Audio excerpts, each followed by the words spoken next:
Hello, and welcome to the 5th episode of the Spud Fit podcast. Thank you for joining me. Did that voice just sound a little bit like an FM DJ? A typical commercial radio FM DJ? I didn't mean that. Sorry, guys. There are no giveaways of cold hard cash and icy cold cans of Coca-Cola on this show. Geez, I felt like I was a throwback to the Triple M Fox FM commercial radio stations of the 90s with the "Hi, welcome to the Spud Fit podcast." I hope it didn't sound like that. Anyway, today's episode is brought to you by me. Spudfit.com is my website. If you didn't know me, if you haven't heard me before, I did a whole year last year, 2016, where I ate nothing but potatoes, and I had some amazing differences in health. I shouldn't say I cured, but I dealt with my food addiction to the point that it doesn't give me trouble anymore. I called it the Spud Fit Challenge, and I've written a short, very short how-to guide on that. It's called the DIY Spud Fit Challenge. It's a how-to guide for doing your own Spud Fit Challenge. So if you're interested in that, then you can look that up on my website, www.spudfit.com. And it's also available on Amazon if you just search for Spud Fit, the DIY Spud Fit Challenge by Andrew Taylor. That'll be there. The first half of it is all of my tips on how to make it happen and how and why it's a healthy thing to do, and lots of psychological tips on how to deal with cravings and things like that too. And the second half was written by my wife, Mandy, and it's 12 or 13 recipes which are super healthy and compliant with Spud Fit Challenge rules.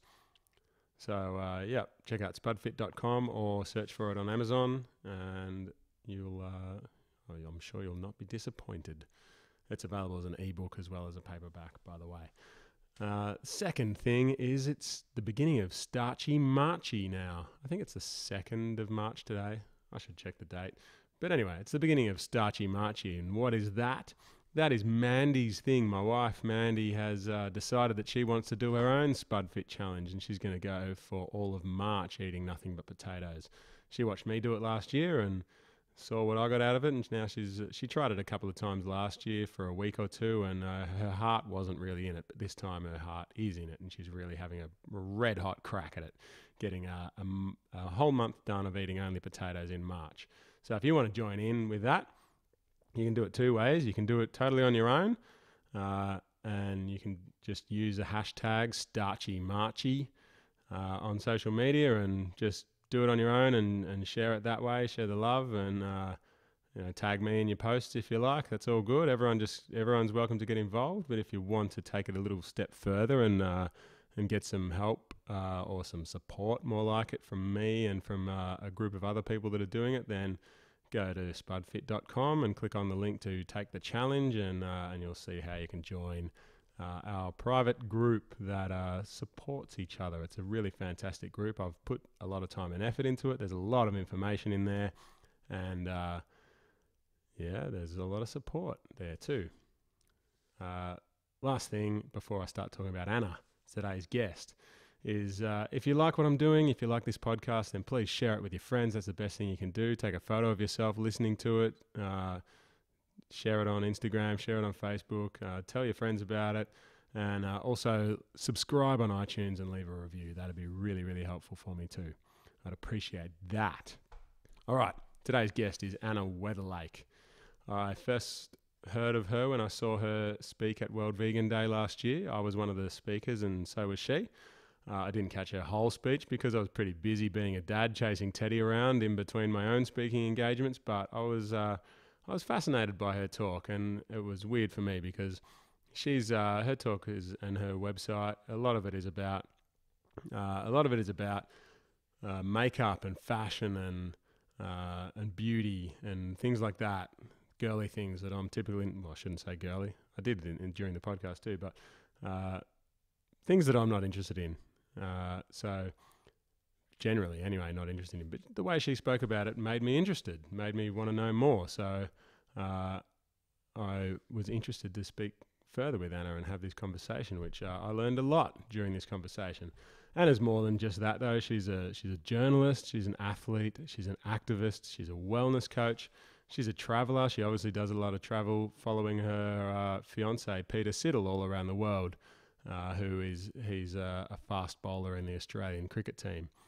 So Anna's someone who spends a lot of time in the public eye, so we talk about that, we talk about travelling, we talk about her thoughts on fashion and beauty and all sorts of areas of life that are important. And I had a really good time talking with Anna. She's bright, she's bubbly, she's very well informed and inspirational person as well. So I hope you enjoyed the conversation as much as I did. On to the show.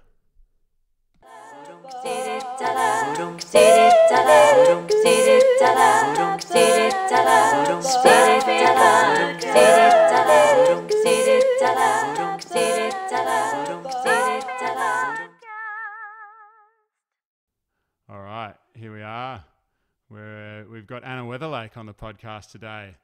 Actually, I was about to introduce you, but why don't you introduce yourself, Anna? Who is Anna Weatherlake? I am I run a website called earthbyanna.com, which is a cruelty-free, environmentally friendly and vegan-friendly website. I used to be a journalist and now I teach Pilates and spin, and I am the partner of Australian vegan fast bowler Peter Siddle. All right, cool. So I first saw or heard of you, obviously I'm not much into beauty and fashion and that sort of thing, but I heard you talk for about 10 minutes at World Vegan Day when I was talking as well. And I was fascinated by your talk. I was just disappointed I didn't get to hear the whole lot because I had to go and chase Teddy around that day. But yeah, so I was really interested in, because my wife Mandy is into fashion and beauty and that sort of stuff, and I've never really got it, but I started to get it a little bit from listening to you talk. I wouldn't say I get it, but so it clicked a little bit anyway. So I thought you'd be a really interesting person to talk to on the podcast. So so you grew up vegetarian, so can you tell us about that? Yeah, so I've always been a huge animal lover, and my dad's a doctor, and he was of the belief that meat was toxic for the human diet. So my sister and I was raised as a vegetarian, and I went vegan about 6.5 years ago. And I look back now, and my family was so heavily criticised for raising me as a vegetarian. They'd copped all the flack. Well, that's a long time ago now. Yeah. Like, even these days, it's still a little bit controversial. Like we're raising Teddy as a vegan, but 20 plus, I don't know how old you are, but 20 plus years ago, that was 28 or 27 years ago. Yeah. And that's the thing that Dad was criticised. You're going to stunt their growth. You're going to, hamper their development. And it did the opposite. My sister and I were never sick. We just did lots of sport, always had great energy. We're quite tall and fit and healthy now. And I look back now and it was probably the best thing they did for us. Yeah, great. So, that was like 27 years ago. That's before the internet as well. So if friends and family had a concern about what your parents were doing for you, then they couldn't just jump online and do a Google search and have their fears allayed. So and I really feel that kind of the early 90s, that kind of period is when all this really processed junk food really started to hit the market, and the KFCs and the McDonald's started to become more regularly found and more mainstream, and that's when people's diets really started to head down, and ours was just going up. So probably very around lucky. That time was when we really started to get Americanized, I guess, as exactly. well. So that was when the American music started creeping in, and we started getting all the American TV shows and. I'm 10 years older than you, so I remember that a bit better. That was the time for me where, American basketball came on the TV, like everything. We just started becoming, the next extra state of America. And, that junk food creeping in was obviously a big part of that as well. So, that's cool that you had that upbringing where, you had that health conscious upbringing. And what sort of was the reaction you got from people at school as well?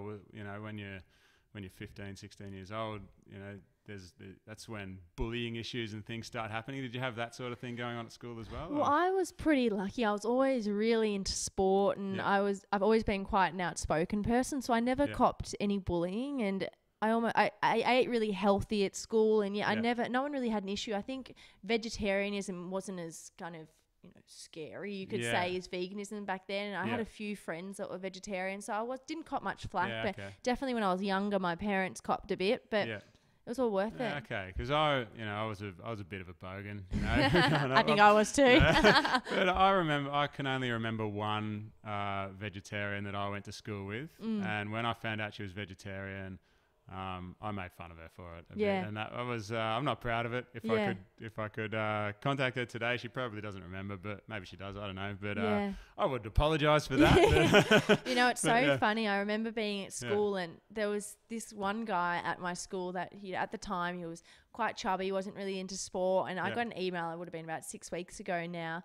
6 months ago, and saying that I've gone vegan. It's fascinating, and he's lost like 40 kilos and completely turned his life. And he was kind of at school the last person you'd ever imagine to go vegan ever. Well, that was me. Yeah, it's amazing. I probably ate more meat and cheese and eggs than probably anyone. And, anyway, that's it's been a great journey. It has for me too. Yeah. So obviously.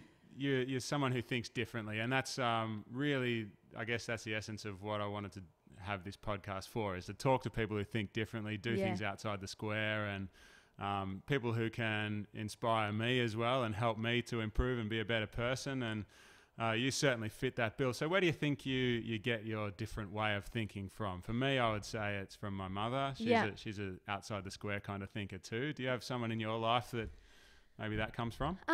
I think my dad's a bit of an outside the square thinker, but I also think that having my sister being on the same journey as I am, we've kind of almost inspired each other. Okay. Our biggest thing has been to kind of break the stereotype. Vegans have a stereotype that often comes with them, really bad, but Fitzroy living, we're a bit hippies kind of, and we're really trying to break that stereotype that, you can, if you want the designer clothes, you can have the designer clothes. You've just got to know where to look. If you want the designer handbags, there's options for you as well. We're just really trying to break that stereotype that it's not uncool to be vegan. There's so many, whatever, high income earning or white collar workers that can be vegan too. It's just not people that are living in, the suburbs that it's just trying to break that mold is what I'm trying to say.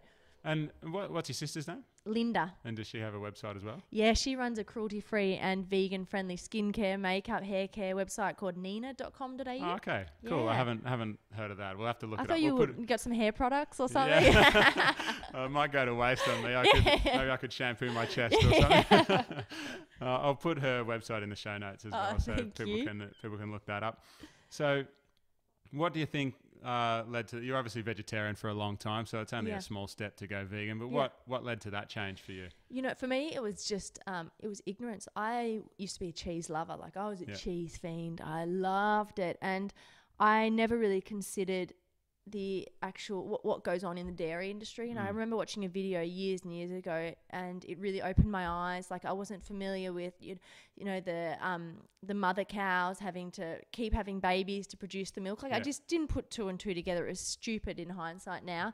And the male calves being sent to slaughter. I don't think it's stupid. It's just something that we don't come up with. I was the same. It's like you don't think about it. You don't contemplate that if I'm drinking the milk, then what's the calf drinking? Exactly. Like, you just think there's enough for everyone. It's not like I don't think it's stupid. It's just if you don't think about it, there are plenty of things in this world that we don't know just because we haven't taken the time to think about it. We just take things for granted. So, very true, and you just oblivious to it all. And so I can't even remember what video it was, and that was the real turning point for me. And I said to my housemate at the time, I'm giving up dairy milk, I'm giving up cheese, and I thought I'll see how I go, and then haven't looked back, and I haven't been sick in years. The best thing I ever did, and coming from the biggest cheese lover of all time, best thing I ever did was ditch the cheese and the eggs and the milk. Yeah. So what did you notice, like, when obviously you can't talk about giving up meat and how that made a difference, but what sort of differences did you notice when you gave up cheese and dairy and eggs?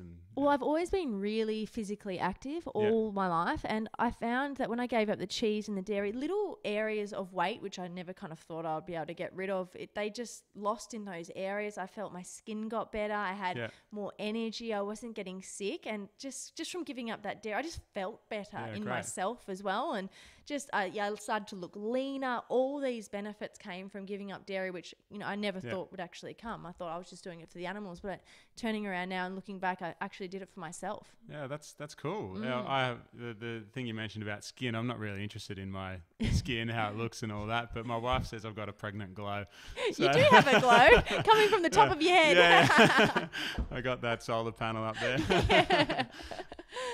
So I've noticed that you're also into volunteering and stuff now. Was that something you're always into, or is this something that's come later? Or? I have always been into it, but I love, there's so many great organisations out there, Egg Gives Mission, Beagle Rescue Victoria, just we do what we can. Obviously Peter's very restricted with time, but we just do what we can with the time we've got, and if we can't contribute our time, we can try and contribute financially, but there's so many great organisations out there that constantly need volunteers and help, so we just contribute where we can and how we can. I imagine life is extremely busy for you, so just do what you can when you can. Exactly, I like that. and every little bit makes a difference. Yeah, excellent. So so this is not just all about food for you, obviously. We've talked about animal cruelty. What is it, veganism? For some people, they just do it for health, or some people it's about the environment. What is it for you? I think it's a whole package. Originally, it was for the animals. It started when I turned vegan. It was definitely about the animals for me, and then I started to do more research, and I watched more documentaries. I watched Cowspiracy and a few others, and then it really turned about the environment for me. People don't really comprehend the damage that cattle farming and animal agriculture has for the environment, has to the environment. So it was a really big turning point for me that made me think even more consciously about the choices I was making. And going back to the vegan part, so many people think veganism is just kind of about what's going in your mouth. Yeah. From my angle, I looked at it from a different perspective as well, that it's not just that, it's what you're wearing, what clothes you're choosing to wear, what fabrics you're choosing to wear, what skincare, makeup you're using that are tested on animals. It's a really holistic approach, I think, to veganism that I try to take. But yet now I look at it, started with the animals, then it went to the environment, and now it's my health. I think as you get older, it's the best thing you can do for your health. Yeah, absolutely. And I remember listening to Philip Wallen talk. I'm pretty sure it was him anyway that talked about veganism being the Swiss Army knife. It's like that sounds like something he would say. Like it'll fix your health, good for the environment, good for the animals. It's basically there are no losers out of it, and it's good for everything. There's nothing bad to come out of eating a vegan diet. It's just you kind of got the whole umbrella. You're benefiting your health, you're benefiting the animals, you're benefiting the environment, you're, in a lot of cases, benefiting your wallet. It's just fantastic. And not just your physical health, emotional health as well. Mental health and just there are no losers. It's a win-win-win. Win-win-win-win-win-win-win-win. Yeah. So. One part of vegan, I've been vegan for 9 years now. Yeah. A lot of people think I'm new to it since I just did the potato thing, but I was eating a lot of junk food, and then I switched to my potato experiment. Yeah.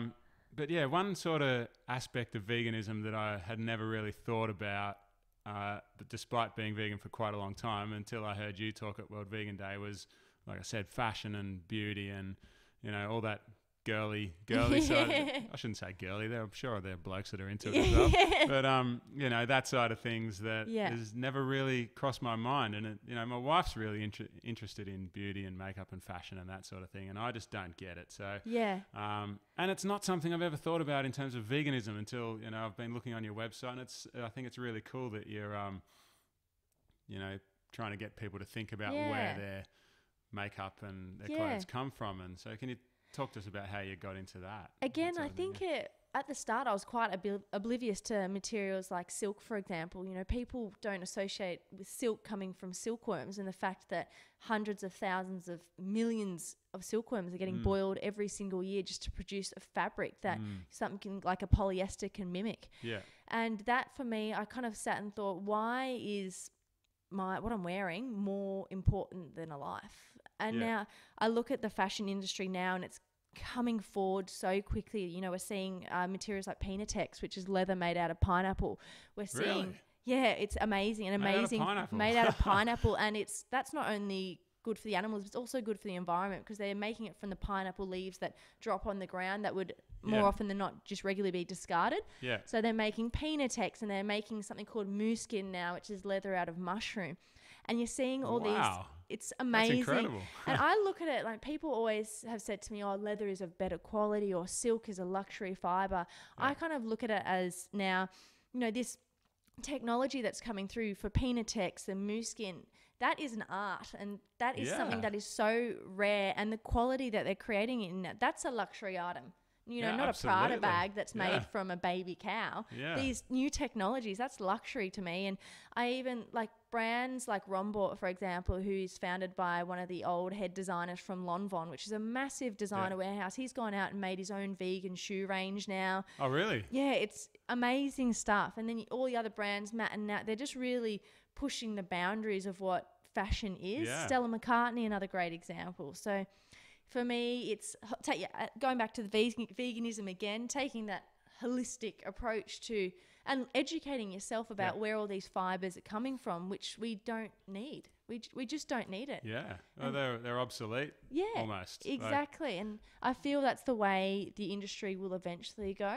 That they're just producing so many great things. Technology has come so far. We don't need stuff like this in our wardrobes anymore or in our bathroom cabinets. We don't need products that are tested on animals. Yeah. We don't need ingredients like lanolin. I even saw a leather football at World Vegan Day. Yeah. And it looked and felt and behaved like a good quality Sharon. Exactly.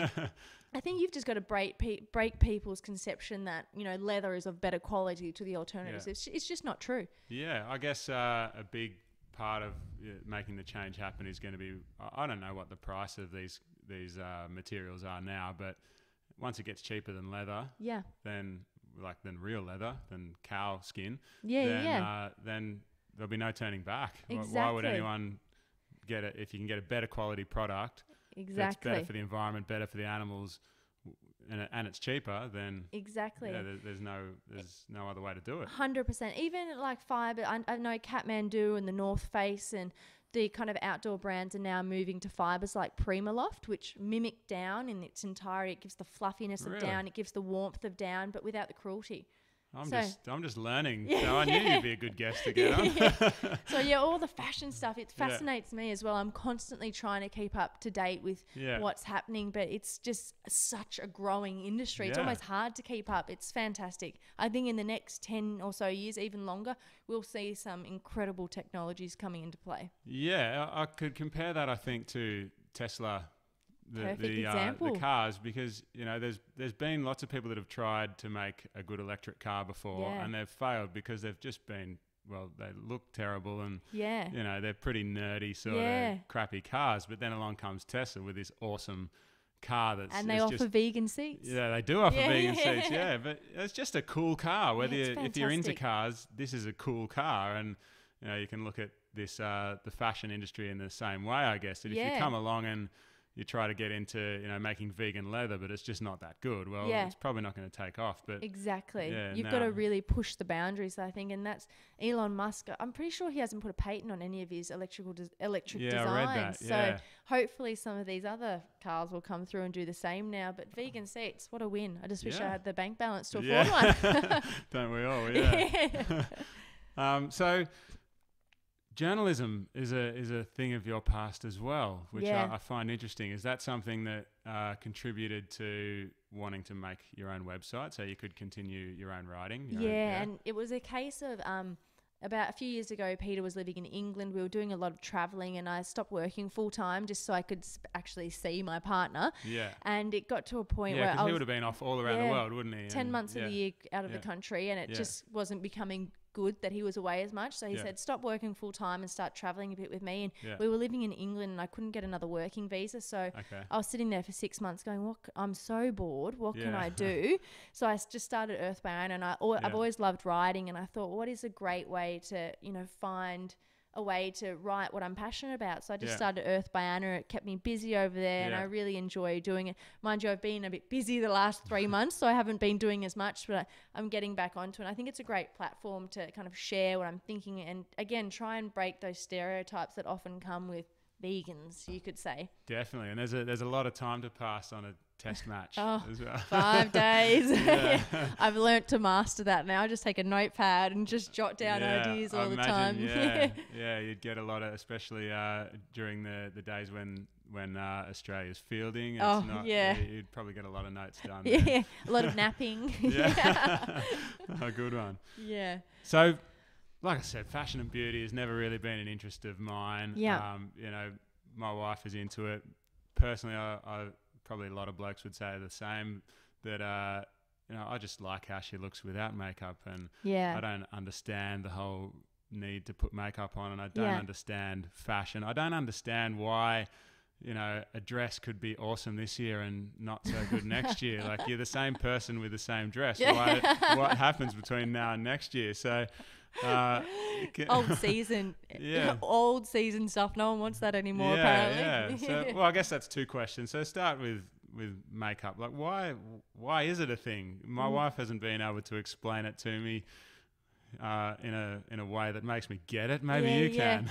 Well, I don't know. In terms of women liking makeup, everyone's different. But from a vegan angle, cruelty-free angle, I just think all the science behind testing on animals now is obsolete. We don't need to test on animals, and it's just so old school. And again, I don't understand why people continue to buy products that are tested on animals when there's so many amazing brands out there, from nina.com.au, that are cruelty-free and vegan-friendly. It's just animal ingredients are obsolete in skincare. Yep. Animal fibers are obsolete in skincare and makeup. And for me, it's one of those things that you kind of put your hands around your ears and go, what is going on? Why are people still using these products? But in terms of... I remember seeing a comment from Ricky Gervais, who's into not into animal testing, he's against animal testing. But it was something like, hey, everybody, if shampoo gets in your eyes, it stings. Yeah. Now stop fucking testing on animals. It's so true, though. And you kind of think of all the hundreds of thousands. I can't remember exactly how many millions of animals are killed by lab experiments every single year. And, I don't agree with with animal testing on all fronts, but animal testing for makeup, which it's just crazy. And for shampoo. And we know shampoos work now, so why do we have to keep testing? Yeah. Blows my mind. Yeah, it's nuts. Surely they've used every ingredient that they don't need to keep testing. Yeah, you would think so. Oh, it's just crazy. You would know with shampoo and stuff. Oh, yeah. It doesn't, when I shampoo my chest, for... that really nice lather you get's probably been tested on a rabbit. All right.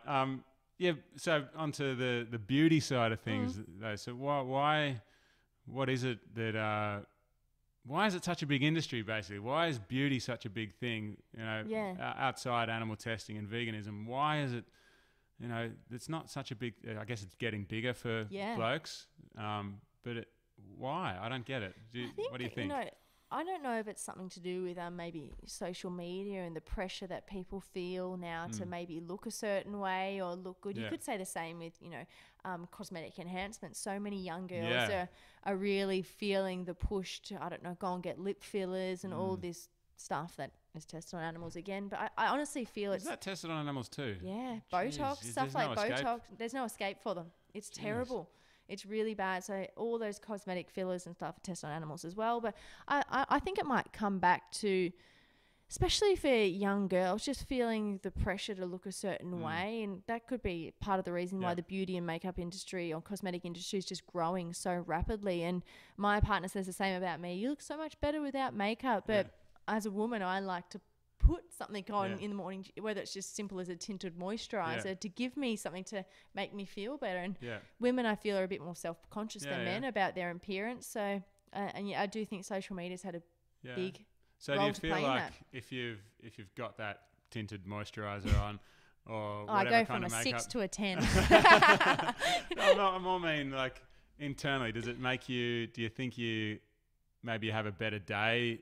If you feel like you're looking better, does that mean that you're more productive, or you're more confident? Makes me personally, I speak for myself here, it makes me feel better if it's like not my war paint, but when I go out feeling a bit more polished, like ready to tackle the day more when I've got a bit of a face on. Yeah.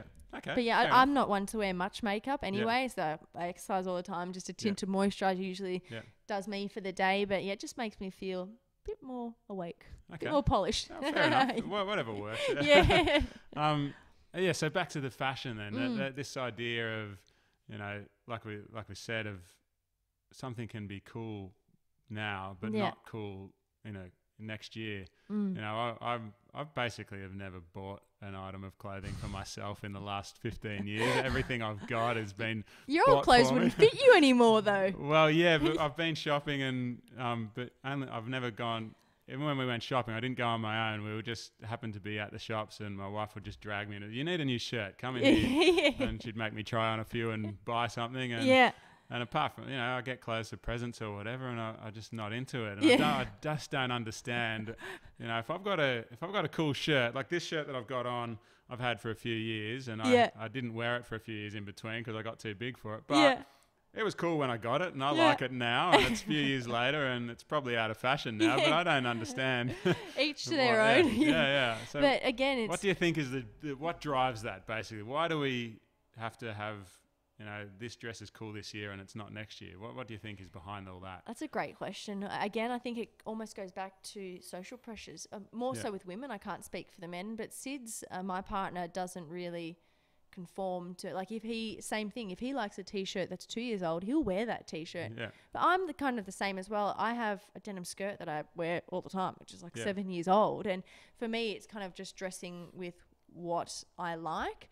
That's just the way I am. I know a few of my friends have to have the latest dress from this collection because they like that dress and it's what's cool, but I kind of dress to what I like. And whether a dress is $60, $100, $200, if I like it, I'll buy it. You know, and again, I think it goes back to that. More so younger women, I'm finding the social pressure to keep up with the Joneses, as they say. Yeah, definitely. We're carrying the latest designer handbag and the latest designer shoes. So not only are they keeping up with the Joneses on that, but they're also buying into more cruelty. Yeah. Actually, this is the thought that's just entered my head now. But this, you know, the way a lot of people will, you know, you got to keep getting the next thing, get the next thing, get the next thing. That would obviously create a lot of waste because suddenly you've got a whole wardrobe from last year that you're not wearing. So if you're replacing your wardrobe every year, I dare say that we're probably, as a population, buying more clothes than get then bought secondhand from op shops.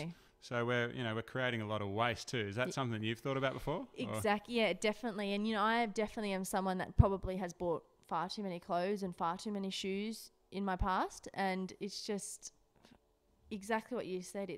My sister and I go to Camberwell markets a few times a year and sell on any clothes that we don't want, but it's just consumerism at its finest. And I know there are smart things being done now. For example, Peter and I are about to start building a house, and one of the installation we're looking at is denim cutoffs, recycled denim cutoffs. So they cut up all the denim, and that's how you insulate your house. Really? Yeah. So that's amazing. Yeah, amazing stuff like that, and kind of not clothing related. You can get these blocks now that have come from New Zealand, I think it is. They're getting all the ocean plastic that's coming into the trap and making really compact building blocks out of this recycled plastic. That's so good.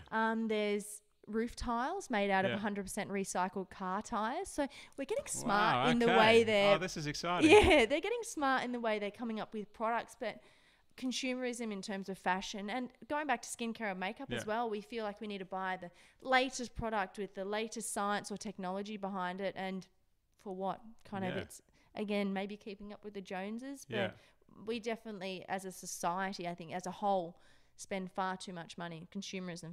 Yeah, definitely. Yeah.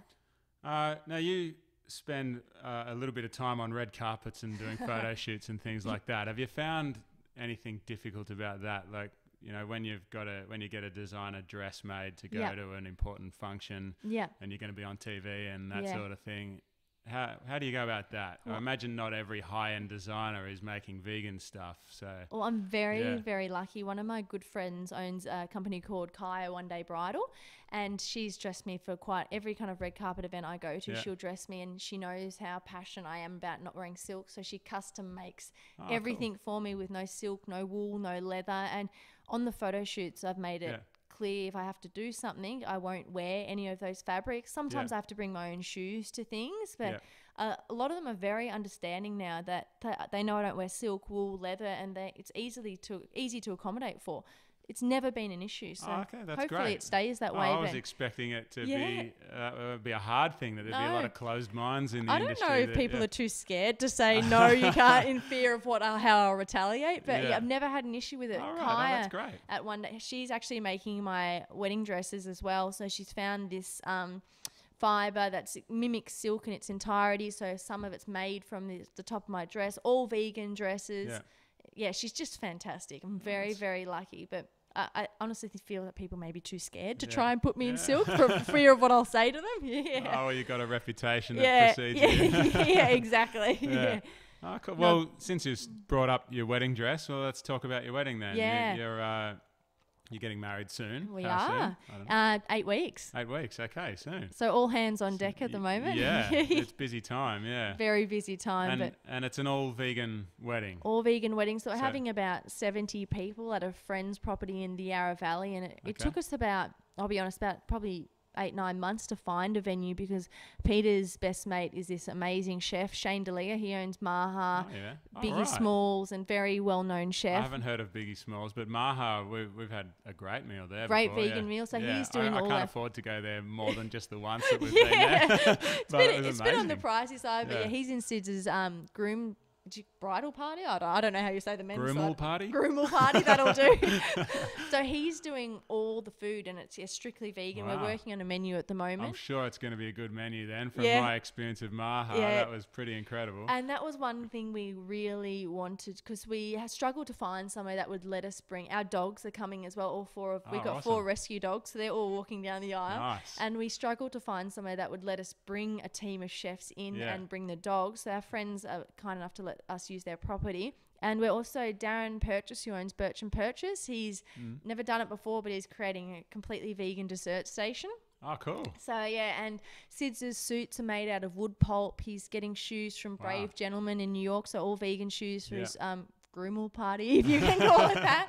And it's for us, it's been only a small wedding, about 70 people, as I said. It's about, showing people that you don't need to have meat at a wedding. We're so passionate about eating healthy vegan food that we know everyone are going to love the food, and it's about blowing them away with how good vegan food can be. Even down the our friend's winery, who's supplying the wine, they've created 3 different vegan wines for us. The vodka is vegan. I didn't only learn actually about this wedding has far-reaching consequences. Even I myself only learnt that some vodkas aren't vegan not long ago. Oh, really? Yeah, they use a fish in them. More so the cheaper vodkas like Smirnoff and whatnot.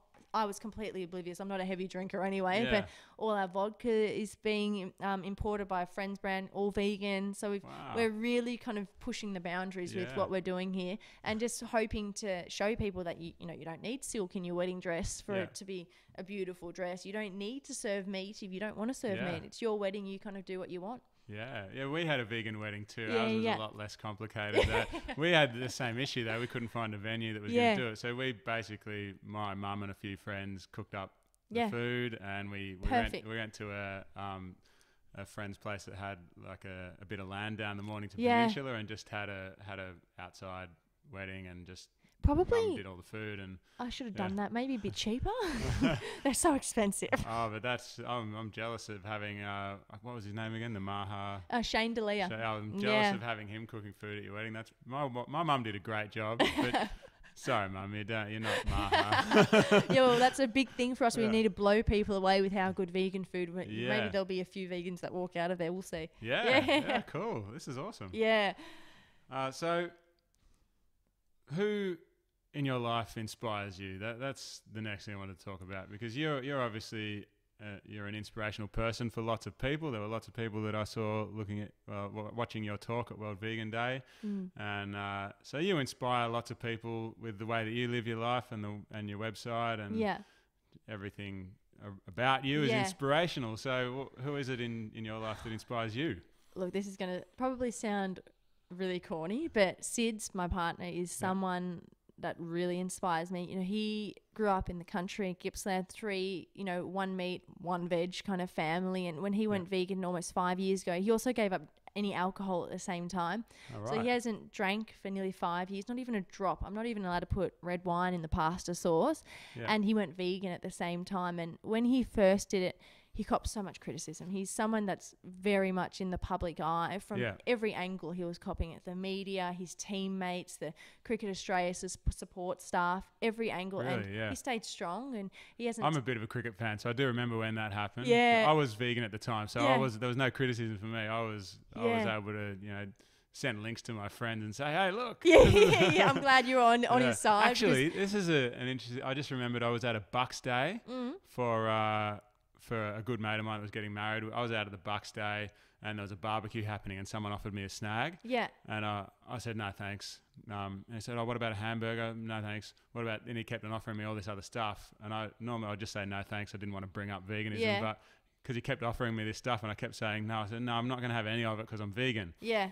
And I was waiting for the jokes and, all of the, not bullying, but, the jokes and the making fun of me. Yeah. I was waiting for that to come. And his reaction was, oh, cool, Peter Siddle's vegan. Yeah. I was like, oh, this is amazing. I'm not just going to have to deal with all this crap. Yeah. Well, he copped mainly at the start, he copped so much criticism from teammates, everyone, and he stood strong, and now there's 4 other vegan Australian cricketers, and Sid's has kind of been That's amazing. It's amazing. Are we allowed to say names? Or? Yeah, well, Adam Zampa, who's the Australian spinner, he's very passionate vegan, very passionate vegan, amazing young guy. Nick Maddinson, the New South Wales batsman, again another vegan, loves animals, really cares about the environment, great guy. Sam Whiteman from WA is plant-based.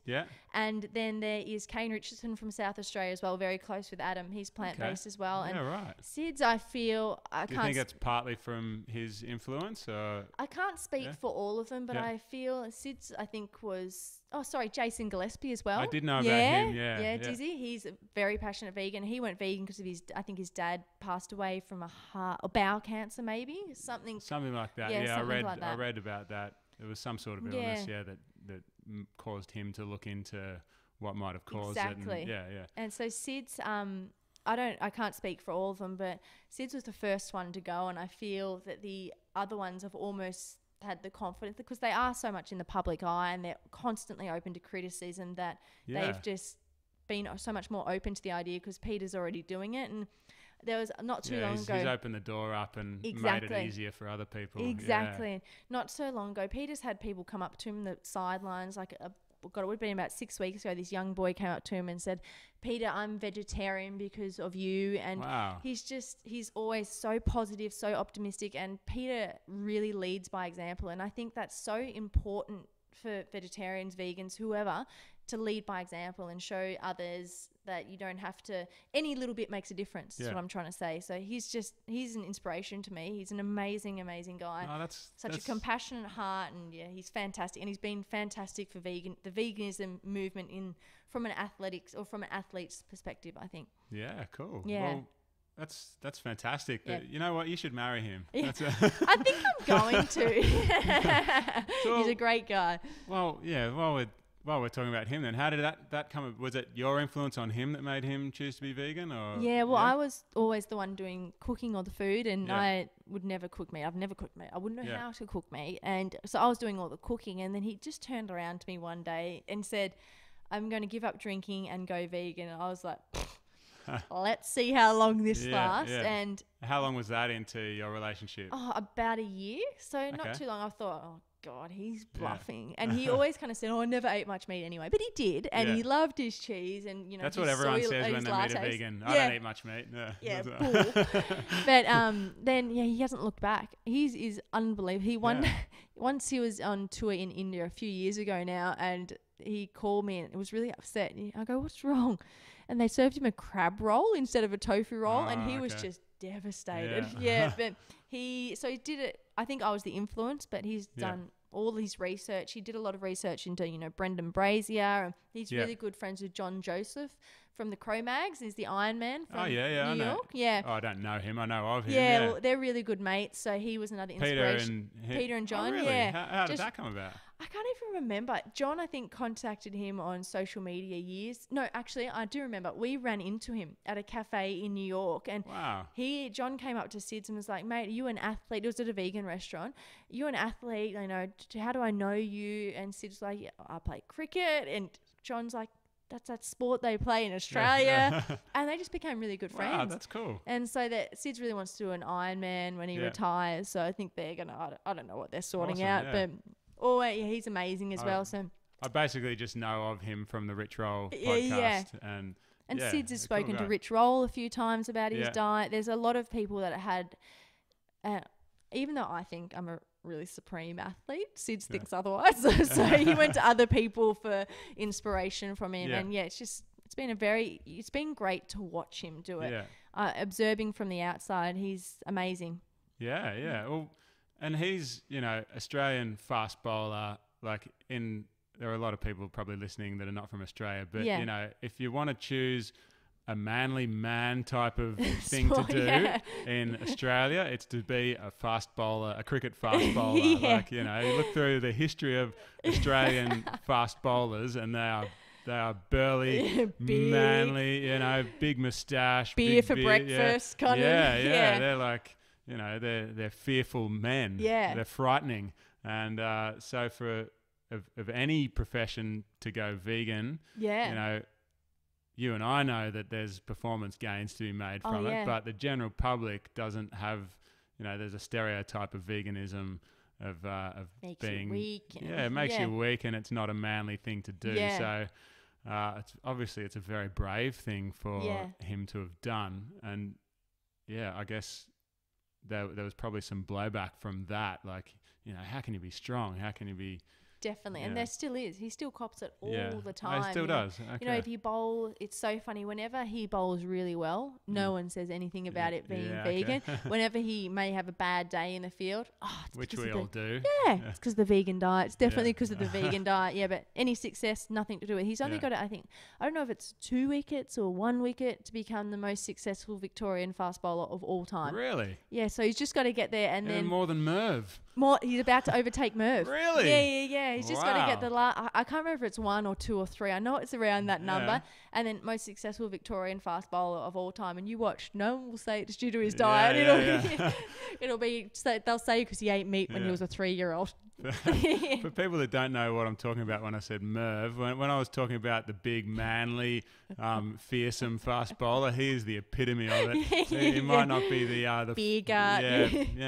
Beer gut. Even as an elite, the best of the best fast bowlers, he still had his beer gut, and he was as manly as it got. Oh God, I think he used to have sausages for breakfast.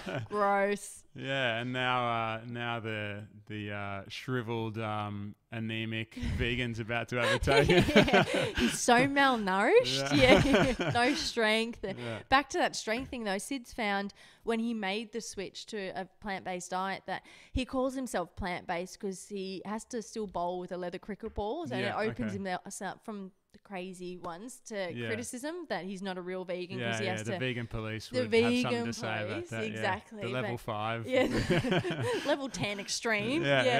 But he lifts more. He's stronger. He's faster. He's fitter than he's ever been. And people have criticised his bowling speed, saying that it's gone down since going vegan, but which isn't true. It's because all fast bowlers eventually lose their speed a bit as they get older. That's what I was going to say. It's an unfortunate consequence of age. With age, exactly. But he's fitter than he's ever been since making the switch. Oh, that's cool. Well, you are more than your... I was going to say your husband's wife, but your boyfriend's girlfriend. You're more than him, but it's nice to talk about him. But back to you. I was just looking through your website, and you've got different sections, and one of them, actually, I was going to go to plate, but since we talked about your home already, let's go to your home. How do you make ethical decisions? And it's perfect timing actually to have this conversation since you're building your own house now. You can put into action everything that you've got in that home section of your website. So how does that happen other than what you've already mentioned? What other sorts of things do you do? Well, we're looking in terms of the build, for example, we're putting a natural or a living pool in. So it involves no salt water, no chlorine. It's entirely filtered by plants. So virtually it's an ecosystem for animals. So for example, if a duck or a seagull came and landed in that pool, they would have no ramifications from the chemicals. So it's entirely filtered by plants. It's a systems that come from Switzerland that go underground. It's an amazing, it'll be fantastic. But this is mind-blowing. I've never heard of this I'll either. show you after. They're incredible. So my mum's friend has a natural pool, which more looks like a giant pond, and it's just fully oxygenated and cleaned, everything by plants. They're incredible. No chemicals. So my I'll mind's show you. blown. Yeah. So I'll try and find a link to put in the show notes so other people can look at that too. They're that sounds amazing. And we're just constantly trying to find ways that we can, use environmentally friendly materials. We did look at using the recycled tires on the roof. We're having solar heating, any kind of little bit that we can make a difference in. We're trying to use products like rammed earth instead of, plastics and, polyurethanes perhaps, and obviously no wool in our carpet. We're using synthetic carpets instead of using wool based, and anything we can try and do to maybe cut our impact, we're exploring. All right. There's a lot you can do. This is it is all sorts of things I've never heard of.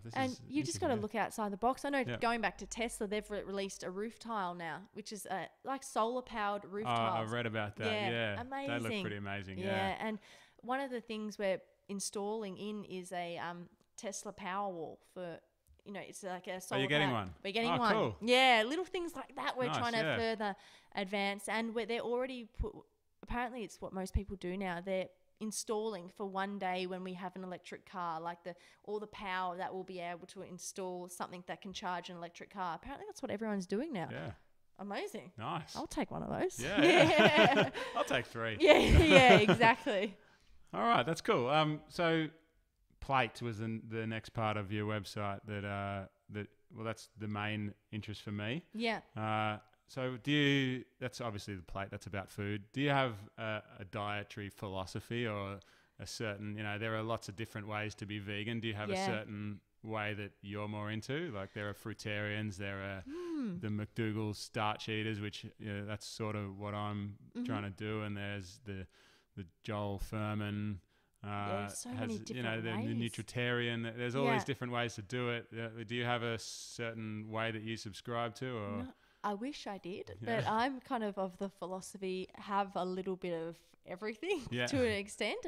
Peter and I eat definitely a whole food plant-based diet for the most of the time. We are partial to the odd vegan donut and stuff like all about balance. We kind of exercise enough that we can reward ourselves as well. So this vegan donut that I bought you is... it's going to go down a treat. Okay, good. But, we eat quite a lot of fruit and a lot of grains, and I'm a massive potato fan. Oh, good. I knew you would get along. That's one of the prerequisites, actually. You have to like potatoes if you want to come on this podcast. We love potatoes, and just... eating a bit of everything from every plant-based food group. We don't really stick to a certain diet, so to speak, but just trying to maintain a healthy diet for as much as we possibly can. Last night we treated ourselves and had hot chips, going back to potatoes again. They count as potatoes, don't they? Oh, well, In my world. Not for me, they don't. Damn. I would have done that diet if I knew hot chips were included. Yeah, no, hot chips were a downfall of mine. So, it's I'm not someone who can go and have the odd donut and the odd, I've just got to be strict with myself. I think one donut would quickly become 10 for me. But it doesn't mean everyone has to be like me. You're better off not being like me if you can. We just treat ourselves when we want to. We eat such a kind of well-rounded, healthy diet anyway. We can afford to have the odd treat every so often. Well, I spent a bit of time looking through your Instagram, and the food. We do love food. Yeah, well, there's a lot of food photos on there, and they're nearly all of them are really healthy ones. So nearly all of them. If the ratio of healthy to not healthy that's on Instagram is anything to go by, then you're doing a good job. Thank you. I think the amount of exercise we do probably helps. Helps no the doubt. Balance. No doubt. So is there any kind of staple that you focus on then? Is it Gosh, not we. How about this then? If you had to choose, like I did, question without notice. If you had to choose, like I did, I chose to have just potatoes. Forget about from a nutrition point of view. But if it was just something that you had to choose to eat forever, what would you choose? Bananas. Bananas. Okay. Yeah. That was one of the things that I considered when I was. Well, Peter eats a lot of bananas every day anyway. Actually, well, of course he does. I've read that. They call him the banana man. He, you know, puts 6 or 7 or 8 in a smoothie in the morning, and then we'll have another smoothie in the afternoon. So he sometimes chews through about 20 bananas a day. And we love bananas. Yeah, they're so good for you too. So good. Yeah, they're one of the, when I was researching my potato experiment, bananas was one of the things that came up. Because in theory, they've got everything you need as well, like potatoes do. The reason potatoes won was because there's a little bit more evidence to go behind, like people having done it before, that sort of thing. So that was the main reason I went with potatoes. But bananas, that'd be a good choice too. And they're delicious. And a bit of peanut butter on the end, some cinnamon. Probably bananas would be my choice. Yeah, banana and date in a smoothie. Yeah, that's pretty good. Yeah. Yum. Now I'm getting thirsty / hungry. So we might just need to take a little pause just to check the car situation. Cool. And we'll come back and make sure we don't get tickets. Great. I found pictures of you playing golf. Yeah. I found a video that was quite scary of you boxing. Yeah. I was like, I'm not going to. I hope I don't say the wrong thing during this interview. Be careful, Andrew. Teaching spin, doing Pilates. So what does sport, exercise, training, athletics mean to you as well? My sister and I have grown up playing sport our whole life. Yeah. Like I was captain of the Victorian hockey team for years. Really? Yeah, I played volleyball. I didn't find. For the junior team. Yeah. Played volleyball. Yeah. I still play touch rugby. We've always been. Oh, that was one thing I forgot to say. I did see that, but I forgot to write it down. Yeah. And we've just always been very active. I lived overseas for about a year, and I kind of backed off on my exercise. I was only doing a bit of walking, and I found my mental state really suffered. So I really enjoy doing exercise for my mental state and my health and just my emotional sanity, you could say. And I play touch rugby because it's a great opportunity to catch up with friends, and I do circuit training at F45 in Port Melbourne, which is another great form of exercise. I just like doing exercise. It's something you can, I teach spin. I'm just about to start teaching Pilates. It's something I really enjoy doing as well. It's awesome. It's such a, and with Peter's job as well, it's just such a, it's part of our life. Yeah. We couldn't not exercise. Yeah, that's how I feel about it now too. Do you have any goals as far as like athletic events that you want to do, or? Not really. I've always said I'd love to do like a big triathlon or, half marathon or a marathon, but I'm working towards that. We'll see. We'll see how I go. I'm not really a runner, but maybe I could do a half marathon. Yeah. So you're more into you just exercise just because you like exercising. Exactly. I don't really have any goals. I don't plan on running the New York Marathon anytime soon. I just do it because I love doing it, and I feel it works well with my body, and it's good for me. Yeah. And it's from a social aspect as well. As I mentioned, the touch rugby, playing with my friends. I love that.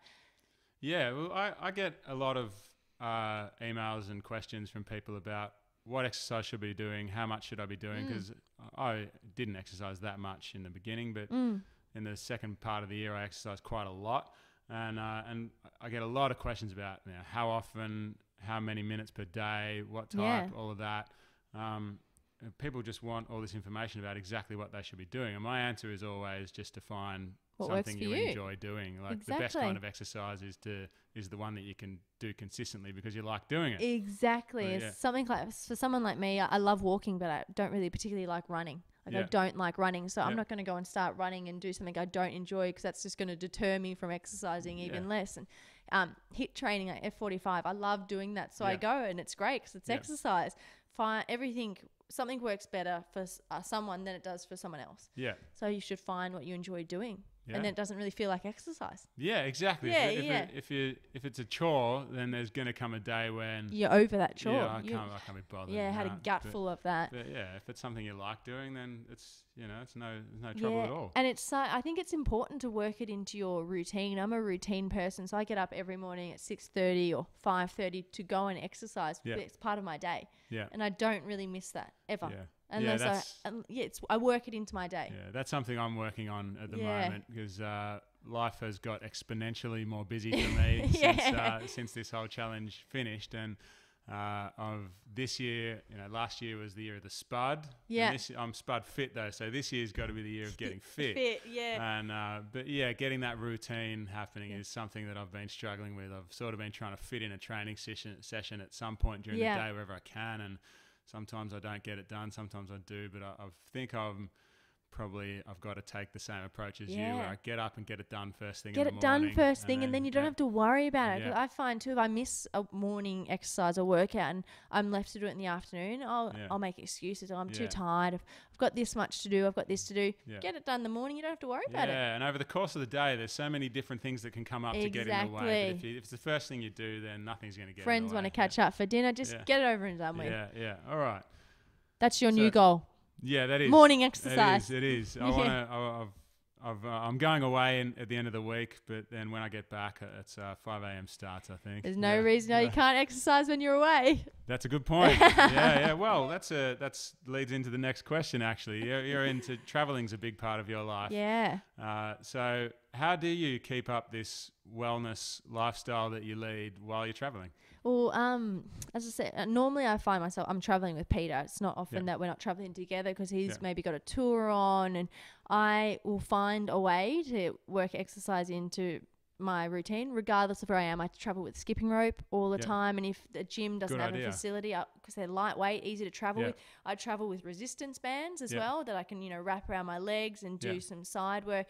And Peter and I are both naturally really outdoors kind of people, so when we're on holidays, just us, and there's no cricket involved, we'll go mountain biking, we'll find stuff to do outdoors, which is fun, and it doesn't really feel like exercise. And that way you can work your exercise into seeing the place that you're visiting as well. That's the perfect way to do it. We love in New York. I think we were walking about 24 kilometers a day. Really? Like we just we walk everywhere, because I find if you're catching subways or trains or whatever, sometimes you miss things that you don't get to see, parts of the city or wherever you are that you would normally get to see if you're on foot.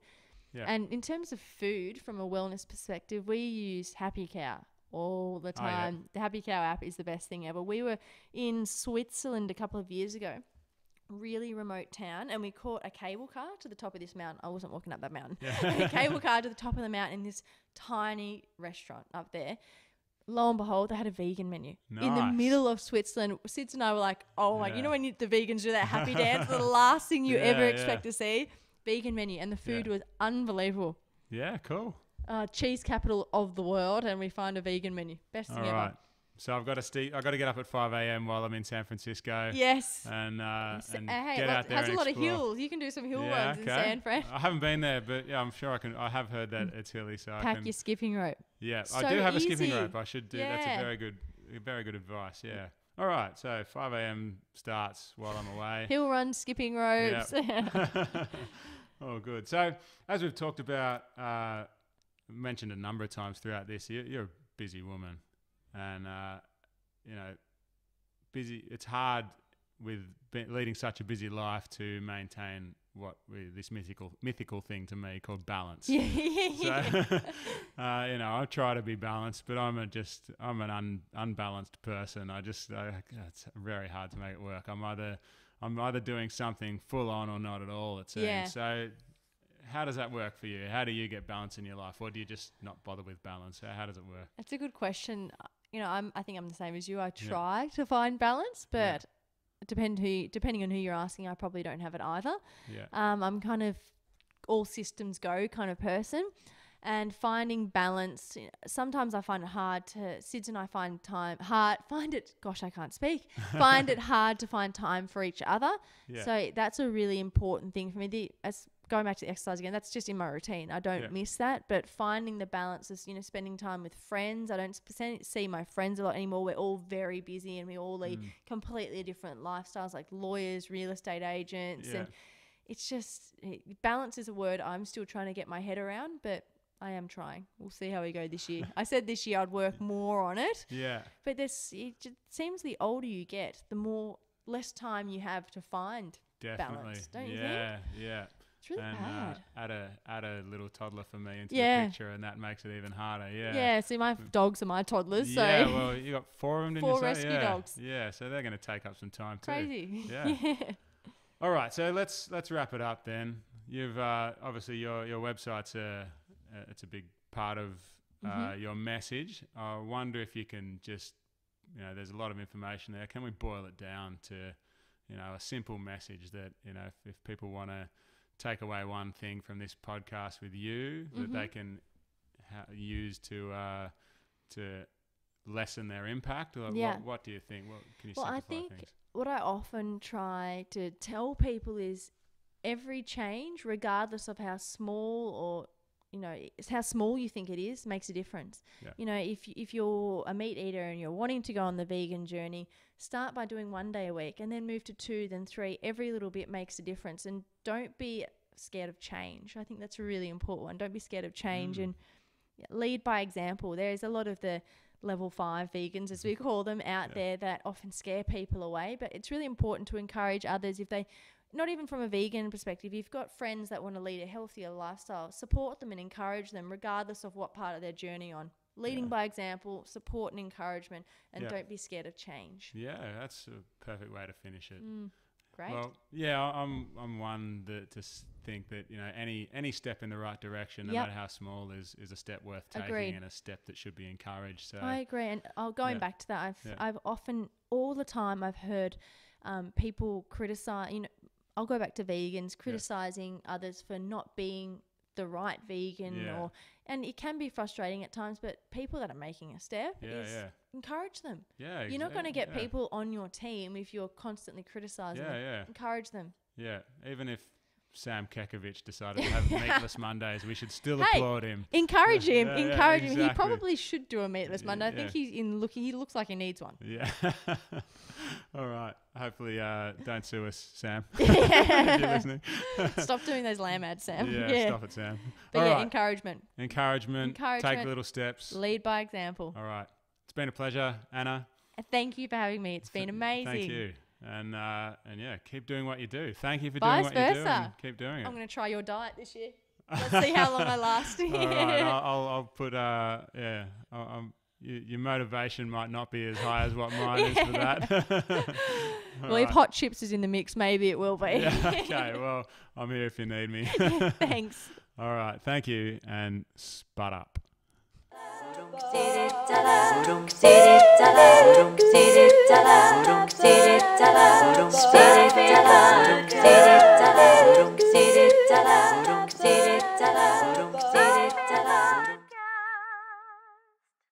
All right, that was it. I hope you enjoyed it. It was a really enlightening and informative chat for me. It wasn't what I thought it was going to be, and I'm really happy about that. It was great. I had a good time talking with Anna. So if you enjoyed it too, then make sure you look her up at earthbyanna.com. And she's on Instagram and Facebook too. I'll put links in the show notes on the website, spudfit.com. Thanks again, Anna, for joining us. All right. Again, if you're interested in what I do, then the best thing you can do for me is to share it. Help me, support me by sharing my stuff. Share this with your friends. Take photos, put them on Facebook, Instagram, tag me in them. That would be really appreciated. Also, if you can subscribe on iTunes or wherever it is that you listen to it, SoundCloud, Stitcher, things like that. And leaving reviews is also much appreciated.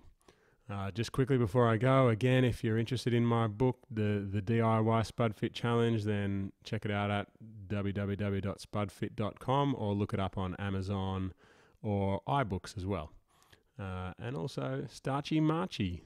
Go to the website if you want to take the challenge. Click on the Take the Challenge link and you're welcome to join the Facebook group that way. But you can also participate on your own just by using the hashtag Starchy Marchy. All right. Thanks, everyone. Another great episode coming up next week. I hope you will come back and join me again for that one. Thanks, everyone. Spud up.